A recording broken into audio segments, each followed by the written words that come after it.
Welcome to Chillin' 101. We hope this video helps. In this video, I will explain how to fix Roblox keyboard movement. First, let's start with some basic checks. Make sure your keyboard is properly connected. Sometimes a loose cable is the culprit. Also, close any unnecessary background applications that might be hogging system resources or interfering with your input. Finally, confirm that the Roblox game window is actively selected, as input won't register if it's not in focus. Next, let's dive into Roblox's in-game settings. A common fix is to simply reset your keybinds to their default settings.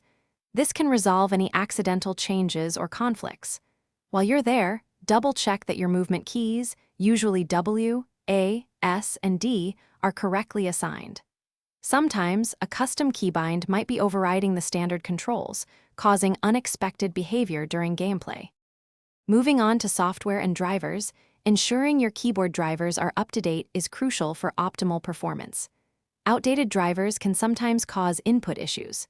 If the problem persists, a fresh reinstall of Roblox itself can often fix corrupted game files that might be interfering with movement.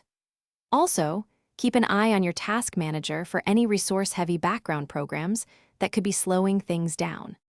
Finally, for more advanced troubleshooting, if you have access to another keyboard, try using it to see if the issue is hardware-related. Sometimes, a faulty keyboard is the root cause. You might also try running Roblox in compatibility mode, which can sometimes resolve issues with newer operating systems. If these steps don't work, don't hesitate to reach out to Roblox support. They can offer more specific guidance. Thanks for watching. Consider subscribing if we helped you.